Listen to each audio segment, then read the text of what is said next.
First and foremost, as I start every single Texas video, hook 'em. Second of all, I have no idea what's going on with my hair, but it's okay. We're going to make it through this. I love it when my team comes out and it's kind of a little slow and it's kind of a little blah, and then we work ourselves to recover. The complementary football is what I love to see. Our offense was struggling, couldn't do anything right, and the defense was like, that's all right, hold on a second, we got you. And they did what they were supposed to do, and then our offense got going and everything looked great. I will be honest and say that Oklahoma team is, I will just say they're not very good.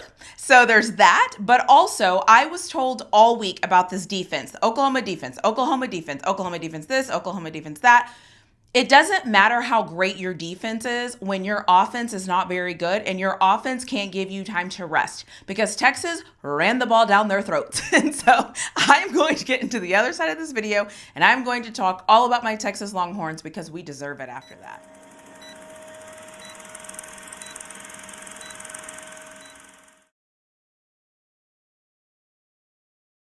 Quinn Ewers didn't start off the game great. I'm sure everybody that doesn't watch Texas play at all and just saw Arch Manning's stats were like, put in Arch, put in Arch. I got it. That's how it goes. I get it. He's the new shiny thing. But here's the thing. This is Ewers' team. And until Ewers shows an ability to not be good at QB1, he will be QB1. So for those of you that are watching and hoping that Sark makes an irrational decision as soon as Ewers does something bad, it is not going to happen. That's not any knock on Arch. It's just saying, I keep telling people, Quinn Ewers is the man. So he's the guy at Texas. Just is what it is. I'll just leave that where it is. I also just want to say this. We're the #1 team in the country. I am not going to sit here and record this video and talk about how exciting and how great and how this and how that. I don't need to do that. The ranking already tells them that they're great. My job is not to tell them how great they are. My job is to think about what I saw in that game and make a video based on that. And so that is what I'm going to do. I will say though, I will just say this.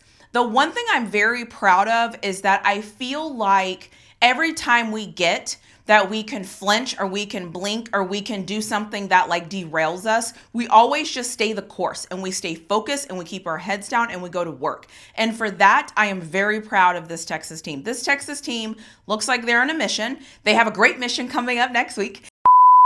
I'm kind of cheating a little bit, but I just want to put this in here as a spoiler. I've already made my Georgia versus Texas video. I already know what I'm going to say. I already made that video. The video will not release until Friday, but I'm just throwing this in here because I'm going to be wearing this outfit and this is what I'm going to be looking like. But I just wanted to give you a little teaser that I already have my thoughts for the Georgia-Texas game. But anyways, I'll let you get back to this video. Hook 'em.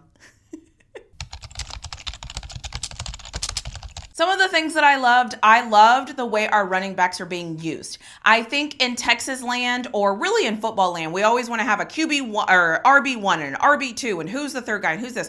I think Texas has running backs by committee because the guy that was supposed to be the running back got injured. And now we have a bunch of different guys with a bunch of different skill sets and we use them differently. And I think that that is okay. So I really love what we're doing with our running backs. I really love how we're picking and choosing when we're going to use them and what we use them for. And they're playing well. They're playing absolutely fantastic. The other thing I loved was hustle plays. Hustle plays, in my opinion, kept that game from having a huge momentum shift, because I think it's Wisner running into the end zone, loses the football. If Texas does not recover that football, I think the momentum swings and goes back to Oklahoma. So kudos to Bolden for running that down and making the play and keeping that momentum on Texas's side. So hustle plays for me, they won't show up on the stat sheet. There's really no way that you can identify what that play did for the team, but everybody that was watching will know that that play saved Texas, in my opinion, from this game looking different. Not saying we weren't going to win, but it just saved it from looking different. The other thing I'll discredit is Ryan Wingo. He's amazing. So I've been saying that from jump. So I just want to say that there. The other thing is that defense. And listen, I get it. Texas hasn't played necessarily the best competition. Texas necessarily hasn't done all these things, but Texas's defense has held teams in 6 games to 36 points. Only 36 points has been scored on this Texas defense. 36 points on this defense in 6 games. That is amazing. I think there's only been 3 or 4 touchdowns. So I'm just giving credit where credit is due. When you are a great team, one of your jobs as a great team is to beat teams that you are better than. And you're supposed to beat them and leave no imagination, no way that anybody can ever say that that team is better than you. And Texas has done that so far. So shout out to that defense. are taking care of business. I'm usually on them, but I'll leave them alone today. But they're taking care of business, so kudos to them. The other thing I'll say that I loved is that offensive line. They've only give that the offensive line looks good. They're working well together, even when Quinn seemed to be a little bit off. I love how they stuck together and did what they needed to do. I thought it was phenomenal. Speaking of offensive line, no pre-snap penalties, no false starts, none of that. They took care of that, because that's been something I've been complaining about for a while. So I'm glad to see that Texas came out and took care of business. And listen, the whole team played great. This was not Quinn's best game by any imagination. Quite frankly, that offense, I don't feel like I've seen Texas play a complete game on offense and defense and special teams. It just seems like we're a little wonky, but we're winning games. And sometimes when you just have better talent and you're just better coach, you can go out there and win games. And that's what we're doing right now. And I will accept all of that.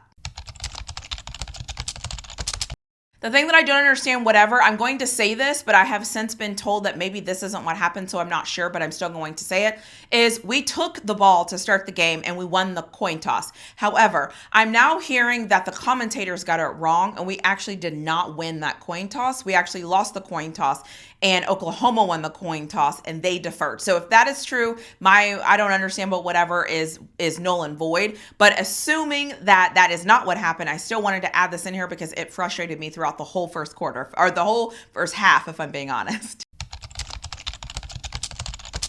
So the things that I hated, it should be no surprise. I hate that we continue to start slow. I don't know why we're starting slow. I don't know why we've started this thing. The only game we didn't start slow, I feel like, was against Michigan. But every other team we've played, we are starting so slow. And I don't know if that's going to come back and bite us. To be quite frank, Georgia has also been starting slow, and that's who we play next week. So I don't know. I just hate that we're starting slow. It is what it is. Obviously, I have to add Quinn's turnover. I don't know.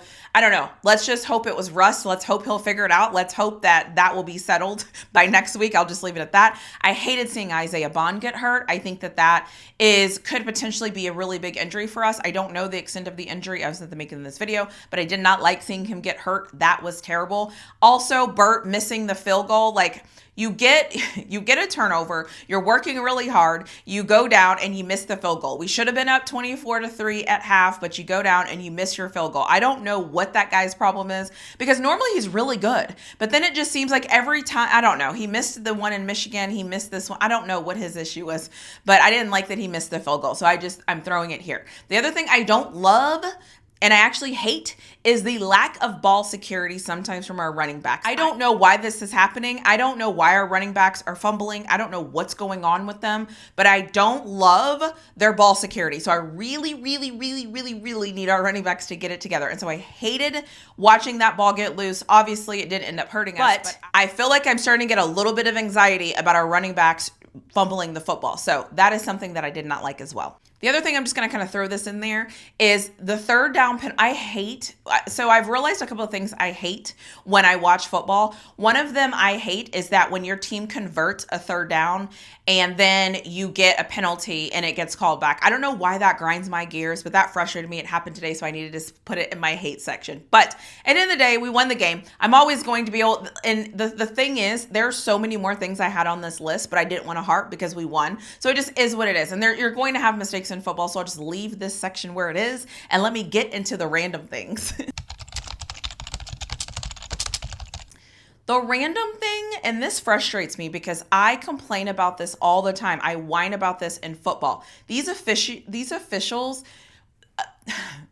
the commentator said that our linebacker had a penalty because of his body language, not because he did what he was being accused of doing, not because it was actually a roughing the passer. The commentator said because of his body language. We are now throwing penalties because of body language. I am sick and tired of these officials. I don't like the officials, and I'm going to be honest and say here, Texas fans complained about the officials being in the Big 12, and we are now in the SEC, and I don't see a change in officiating at all. And I'll just leave that where it is. So listen, at the end of the day, we won the game, and I will not complain. We won. We did what we were supposed to do. It's a rival game. We went in. We dominated them. We embarrassed them. We took care of business. Everything they said about the game didn't happen. They told us to worry about the offense or worry about the defense. They told us the quarterback figured something out. They told us coming off of a bye week. They told us we weren't very good. They told us they recruit just like us. They told us our teams are built the same. They had all of these things to say about us. And I honestly, before I recorded this, I actually watched watched some Oklahoma channels whine about their teams and whine about everything they had going on. So if you're an Oklahoma fan and you're watching this, I don't feel bad for you because it just kind of is what it is. You're a rival and I'm not going to be bad. I'm not going to feel bad for you. But if you're a Texas fan, get those horns up, hook them. We win another game. We are 6-0. We head to play Georgia next week. I have a lot of things to say about that game. If you haven't already, don't forget to like, share, subscribe, add a comment, tell me some things that you're thinking. I will say at the very end of this, I'm about to start my ranting section. So if you want to hear me rant in sped up feed, please continue to watch because it will come next. But if you don't want to hear that, you can end this video here. But I don't think you should end the video here. I think you should hear me rant here in a second. So here's my ranting section. There's 3 things that I am going to say in my ranting section, and they just might pop back up next week in my Georgia video. First thing is red zone offense. Red zone offense, red zone offense, red zone offense. I'm concerned about this. And if Oklahoma was good at all, we would have been challenged to make sure that we score touchdowns and get points inside of the red zone. I hate our red zone offense. I hate the play calling. It is bad. It is really bad, and I just hope that this week it was bad because Sark knew we were going to win that game and he backed off. But that Texas red zone offense is not great, and I hope we get that fixed before we play Georgia because it is not great. The second thing I'm concerned about is obviously yours. I hope that this game was just him getting his feet back under him getting himself back together, and him being ready to go to play Georgia. That is my hope, and I'm going to leave that where it's at. If that is not true, and he is just not going to get better, and this is just going to be who he's going to be, then listen, Arch is ready to go. So I hope that it doesn't come down to that. I hope Arch gets himself together, and I hope that he realizes, okay, now I can take a deep breath, now I can get prepared, now I can do the things that I'm going to do, because he will have a week to prepare for Georgia, and so here we are. This is what you want, right? Like, it's time for him to do what he needs to do. The thing I'll say, and I think it'll be very important when we play Georgia, is I still have not seen the secondary get challenged, and it is concerning to me that the secondary has not been challenged. I have said before, I've said it in all my videos, I said it, my concerns before the season, I've said all the things. My biggest concern with this Texas team, well, there's a lot of concerns, but my biggest concerns was the secondary and the sustainability of injuries going into the SEC. So this is now, I believe Texas's secondary should get challenged whenever we play Georgia next week, so I'm looking forward to that. But I really want to see who the secondary actually is. I want to see if they're good. I want to see if they can make plays. I want to see if they can cover. I want to actually see them be challenged, and I want them to step up to the challenge. They're kind of that last hurdle that I need to see what I think about this total team. So those are all my thoughts that I have. These are all the things I'm going to be looking forward to or keeping an eye on, or however you want to call it. But I'm going to be honest with you, this is just a section where I'm able to rant because it makes me happy just to get out all the things I'm really thinking and to go back kind of through my notes and to be like, these things keep popping up. So listen, we won the game. We're 6-0. We're headed into play Georgia, so hopefully it's going to be a good week. And hopefully we do all the things we need to do to get ready to play Georgia this week, and everybody that was hurt is healed, and we are ready to go next Saturday because this is the big game. This is what everybody's been looking for. This is what everybody's been waiting for, to see if Texas can compete. So the time is now. It is here. Put up or shut up, like I've been saying all along. And at the end of the day, hook 'em.